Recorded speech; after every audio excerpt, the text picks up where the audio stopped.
नमस्कार, मेरा नाम डॉक्टर शिंजनी पांडे है। मैं मुंबई में गायनेकोलॉजिस्ट और लैप्रोस्कोपिक सर्जन हूँ। इस चैनल के माध्यम से हम हेल्थ रिलेटेड टॉपिक्स पर डिस्कशन करते हैं जो विमेन से कंसर्न है या रिलेटेड है। आज का जो टॉपिक है वो हाउ टू कंसीव नेचुरली का पार्ट 3 है और आज हम देखेंगे कुछ जनरल रूल्स या ऐसे कुछ टिप्स डिस्कस करेंगे जो जनरली जल्दी से प्रेगनेंसी होने के लिए आपको हेल्प करेंगे। या सिंपल भाषा में बोलूँ तो ऐसे कौन से टिप्स हैं जो आपको प्रेग्नेंट होने में हेल्प करेंगे और नेचुरली कंसीव करने में हेल्प करेंगे, ये हम आज देखेंगे। तो पहला टिप या पहली सलाह जिसे कहेंगे, सिंपल है। प्रेगनेंसी होने के लिए मासिक चक्र के दौरान कुछ ही ऐसे दिन होते हैं जब प्रेगनेंसी की संभावना होती है। मैंने अपने फर्स्ट वीडियो में इसके बारे में डिटेल में डिस्कस किया है। इन दिनों को फर्टाइल पीरियड कहा जाता है। तो हर लेडी को अपना फर्टाइल पीरियड का एटलीस्ट अंदाज़ होना चाहिए। और फर्टाइल पीरियड वो टाइम है जब आपका अंडा निकलता है या आपका स्त्री बीज निकलता है, जिसे अंग्रेज़ी में कहा जाता है ओव्यूलेशन टाइम। फर्टाइल पीरियड कैसे पता लगाएं? यदि आपकी नियमित साइकिल है, रेगुलर मासिक साइकिल है या इर्रेगुलर है, जो भी तरीका है, दोनों तरीके मैंने पिछले वीडियो में समझाए हैं। तो प्लीज़ पार्ट 1 को रेफ़र करें और अपना फर्टाइल पीरियड सही से कैलकुलेट करें।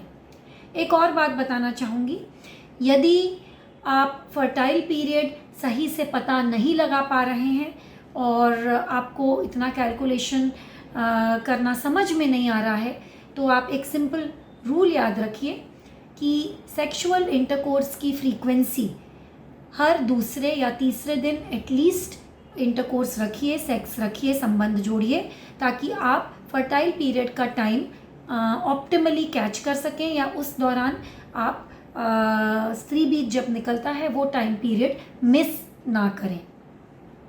आजकल की जीवनचर्या में, आजकल की लाइफस्टाइल में सबसे मेन प्रॉब्लम यही है कि जो कपल्स हैं, जो दंपत्ति हैं या जो पार्टनर्स हैं, वे आपस में उतनी फ्रीक्वेंसी से संबंध नहीं रखते। और इसका मुख्य कारण है लाइफस्टाइल में चेंजेस, वर्क में चेंजेस। कुछ लोग नाइट शिफ्ट्स फॉर एग्ज़ाम्पल करते हैं, किसी की नाइट कॉन्फ्रेंस कॉल्स होती हैं। स्पेशली आजकल जब ऑनलाइन वर्क है तो कोई टाइम का कोई फिक्स टाइम पीरियड ही नहीं रहा है।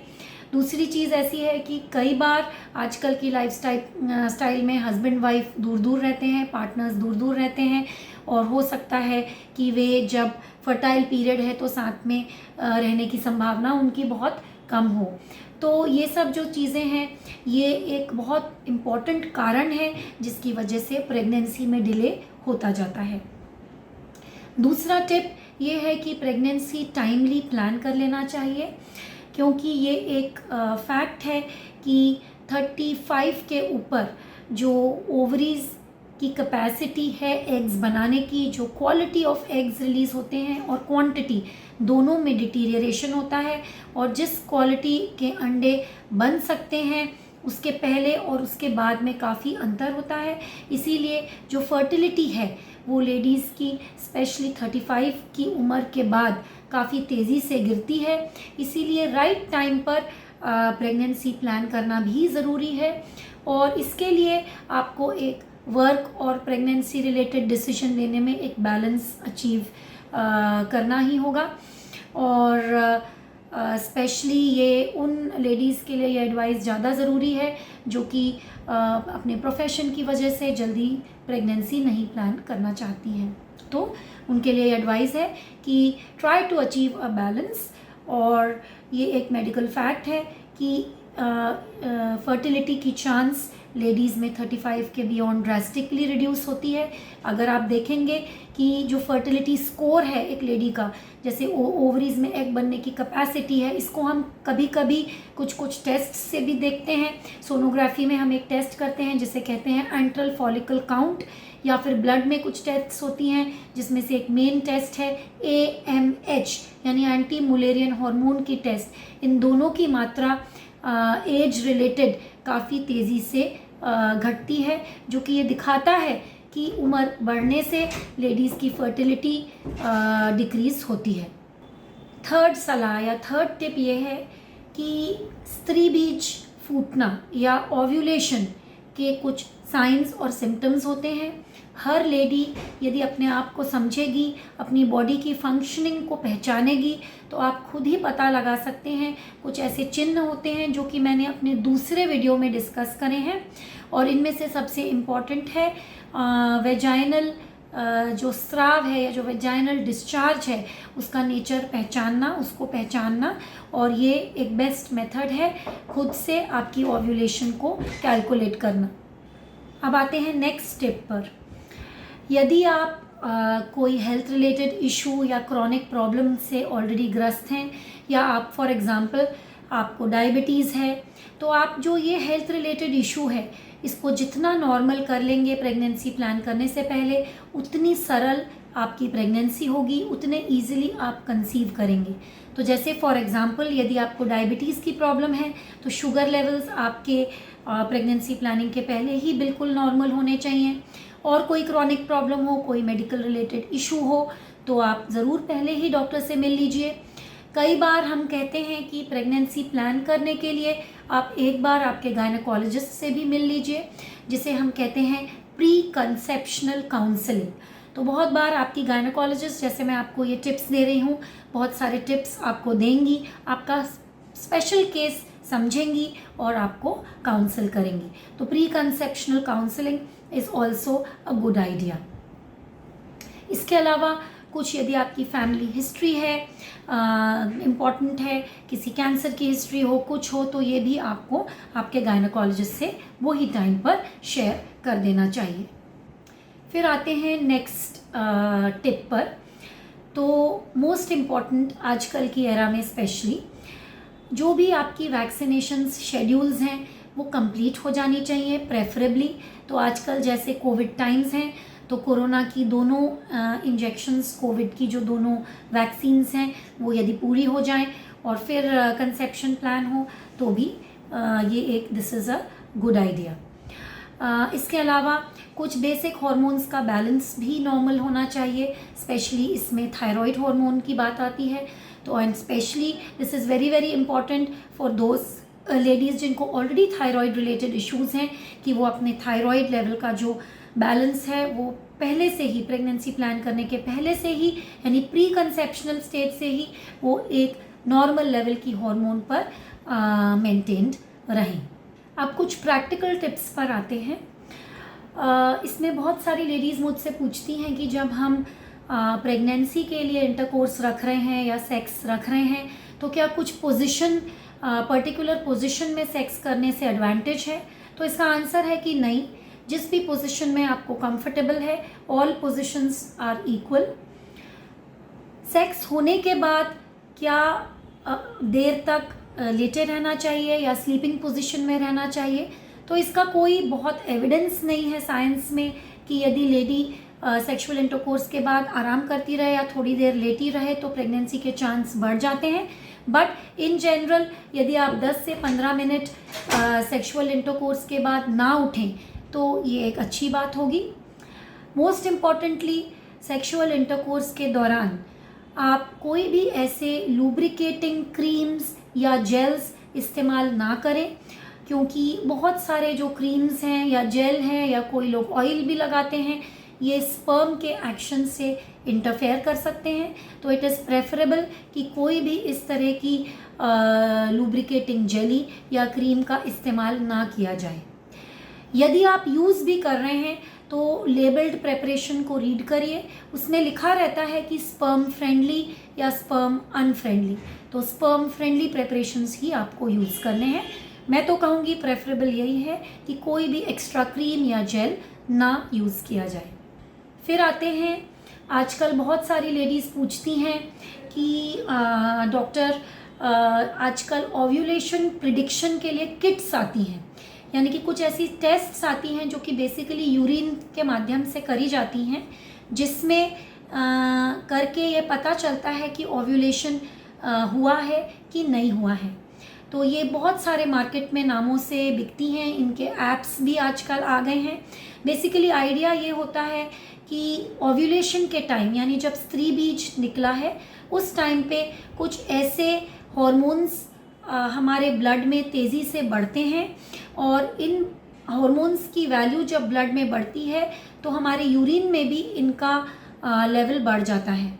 और इनमें से एक हार्मोन है जिसे LH हार्मोन कहा जाता है, और इसको हम यूरिन में टेस्ट करते हैं। और इसका टेस्ट एकदम जो नॉर्मल प्रेगनेंसी टेस्ट घर पे किया जाता है उसी तरह से ये यूरिन की टेस्ट करी जाती है। इसके बारे में हम चाहे तो बाद में भी डिटेल में बात कर लेंगे। इसमें सिंगल लाइन आने का मतलब होता है कि अभी ओव्यूलेशन नहीं हुआ है, और अगर डबल लाइन आती है तो उसका मतलब ये होता है कि ओव्यूलेशन हो चुका है। इसको एज एन एडिशनल एविडेंस आप यूज़ कर सकते हैं, पर इस पर बहुत हेविली रिलाई करना मैं नहीं समझती करेक्ट है। उसका कारण ये है कि यूरिन में ये टेस्ट ओव्यूलेशन का साइन पॉजिटिव तब देता है जब ऑलरेडी ओव्यूलेशन हो चुका होता है। एक्चुअली ओव्यूलेशन के टाइम ब्लड में लेवल हाई होता है पहले, और थोड़े देर बाद ये यूरिन में ये लेवल दिखता है। तो यानी आप जब यूरिन टेस्ट घर पे करेंगे और अगर आपको 2 लाइन आती हैं इस टेस्ट में और आपका ओव्यूलेशन पॉजिटिव दिखाता है, तो उसका मतलब ज़्यादातर यही होता है कि पहले ओव्यूलेशन हो चुका है। तो ये एक बैक टेस्टिंग जैसा मेथड है। हाउएवर इसको आप एक जनरली यूज़ करना चाहें बाकी के टेस्ट्स के साथ, यानी आपकी म्यूकस की टेस्ट के साथ, आपकी फर्टिलिटी पीरियड की कैलकुलेशन के साथ, तो ये आपको हेल्प कर सकता है। इसको करने का एक बहुत सिंपल मेथड है। आपको आपकी साइकिल लेंथ जो है, जो भी आपने एवरेज साइकिल लेंथ कैलकुलेट करी है, मैंने पिछले वीडियो में बताया है, उसमें से 17 नंबर घटा देना है। और 17 नंबर जब आप घटाएंगे तो जो भी दिन आता है वहाँ से आप हर दिन ये टेस्ट अगले 3-4 दिन करिए, और आप ये लाइंस का इंटरप्रिटेशन देखिए। यदि आपको इसमें एक डिटेल्ड वीडियो ये बात समझ में नहीं आई है और डिटेल्ड वीडियो आपको चाहिए तो आप प्लीज़ कमेंट बॉक्स में लिख दीजिए, इस पर हम आगे बात कर लेंगे। तो कहने का मतलब ये था कि ओव्यूलेशन प्रिडिक्शन की kits, yes you can use them, but इन पे बहुत ज़्यादा हैविली रिलाई नहीं करना है। इनको आप ऐसे यूज़ करिए कि बाकी चीज़ों के साथ, फर्टिलिटी पीरियड कैलकुलेट करने के साथ, सर्वाइकल म्यूकस या वेजाइनल डिस्चार्ज जिसे कहते हैं उसको देखते हुए और अपने बाकी के बॉडी साइंस को परखते हुए आप इसका भी साथ साथ में इस्तेमाल कर सकते हैं। फिर आते हैं नेक्स्ट टिप की तरफ। तो बहुत साधारण सी बात है कि कुछ ऐसे पदार्थ हैं जिनका सेवन वैसे भी सेहत के लिए हानिकारक है, पर प्रेगनेंसी में ये स्पेशली आपको परेशान कर सकता है, प्रेगनेंसी रहने में बाधा ला सकता है। और इनमें से जो हैं वो है अल्कोहल। तो अल्कोहल कंजम्पशन अवॉइड कर सकें तो बेस्ट है, यदि कर रहे हैं तो बिल्कुल लिमिटेड क्वांटिटी में। कैफ़ीन का भी हैवी इनटेक फर्टिलिटी के लिए ख़राब माना गया है, तो कैफ़ीन को भी कंट्रोल करना ज़रूरी है, और स्मोकिंग भी आपको अवॉइड करनी ही चाहिए। तो ये तीनों चीज़ें हो गई। इसके अलावा एक रेगुलर पैटर्न स्लीप का एक हेल्दी फर्टिलिटी के लिए ज़रूरी है। तो हो सके तो एक प्रॉपर रिदम या रिचुअल लाइफ में मेंटेन करिए। रात को स्लीपिंग टाइम एक प्रॉपर लीजिए, और जितना आप ये एक डिसिप्लिन्ड जीवनचर्या फॉलो करेंगे उतना इन जनरल लाइफ में हार्मोनल बैलेंस बेटर रहता है। बाकी सिंपल फैक्ट्स, हो सके तो स्ट्रेस लाइफ में रिड्यूस करिए। स्ट्रेस का फीमेल हॉर्मोन्स पर बहुत बड़ा नेगेटिव इम्पैक्ट होता है।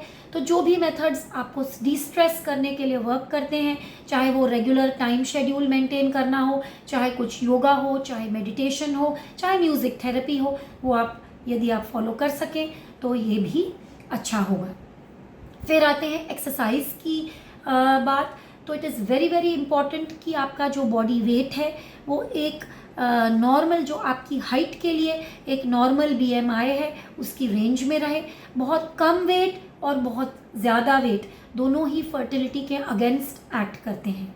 तो एक एवरेज बॉडी वेट या ऑप्टिमल बॉडी वेट मेंटेन हो तो बेहतर है, फर्टिलिटी के लिए अच्छा है। जहाँ तक एक्सरसाइज का सवाल है, एक्सरसाइज बिल्कुल मॉडरेट होनी चाहिए।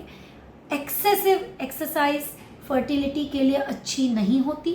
मॉडरेट एक्सरसाइज का अर्थ होता है, मीडियम एक्सरसाइज का अर्थ होता है सिंपल एक्सरसाइज, जैसे कि वॉकिंग 25 से 30 मिनट एवरी डे। ये एक नॉर्मल मॉडरेट एक्सरसाइज की डेफिनेशन के अंदर आता है। याद रखिए, एक्सेसिव एक्सरसाइज फर्टिलिटी के लिए हानिकारक होती है, ये हमारे ओव्यूलेशन को डिस्टर्ब करती है। इसके बाद आते हैं खाने के बारे में, यानी डाइट के बारे में। तो डाइट का ऐसा है कि एक साधारण नॉर्मल हेल्दी जो भी होम फूड है वो खाना चाहिए। यदि आपको कोई हेल्थ रिलेटेड प्रॉब्लम है जैसे कि डायबिटीज़, तो फिर आप डाइटिशियन से और आपके डॉक्टर से सलाह लीजिए और जो आपको चीज़ें मना करी हैं खाने के लिए उनको अवॉइड करिए। But having said this, regular healthy food जिसमें जंक फूड की मात्रा बिल्कुल कम हो और फ्रेश लोकली मेड हेवी जो नॉर्मल सप्लाई वाले फूड्स हैं और जो आपके संस्कृति में, आपकी एनवायरनमेंट में अवेलेबल है, वो आपको एक मॉडरेट क्वांटिटी में, नॉर्मल क्वांटिटी में कंज्यूम करना चाहिए। किसी कारण से यदि आपका पहले अबॉर्शन हुआ है तो आप आपके गायनेकोलॉजिस्ट से प्लीज़ सलाह लीजिए और जितना ड्यूरेशन आपके गायनेकोलॉजिस्ट आपको वेट करने के लिए बोलते हैं, अपनी बॉडी को ब्रेक दीजिए। या अगर आप किसी रीसेंट इलनेस से रिकवर हुए हैं तो give yourself adequate time to get okay and then plan for a pregnancy. 40 के ऊपर, या मैं तो कहूँगी 35 के ऊपर यदि आपकी एज है तो मेरी सलाह तो यही रहेगी कि आप बहुत ज़्यादा नेचुरल प्रेगनेंसी के लिए वेट मत करिए। पहले एक डॉक्टर से काउंसलिंग कर लीजिए जिसमें आपके मेल पार्टनर की भी एक बार टेस्ट हो जानी चाहिए। यदि both male and female partners are absolutely normal, तब डॉक्टर की सलाह लेकर आप नेचुरल प्रेगनेंसी के लिए ट्राई करिए। और स्पेशली यदि आपकी एज 40 के ऊपर है तो it is probably wise to go in for assisted conception, या डॉक्टर की मदद लेकर जैसे भी वो तरीके बता रहे हैं या आपको जो गाइडेंस दे रहे हैं उनको लेकर प्रेगनेंसी प्लान कर लीजिए।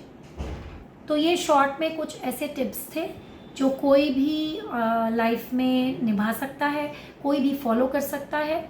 और इन टिप्स को फॉलो करने से आई एम श्योर यदि आप ऑलरेडी हेल्दी हैं, कोई मेजर इशू नहीं है, बहुत एज एडवांस नहीं है आपकी, तो आपको सक्सेस होनी ही चाहिए। आशा करती हूँ ये इन्फॉर्मेशन आपको अच्छी लगी होगी। धन्यवाद।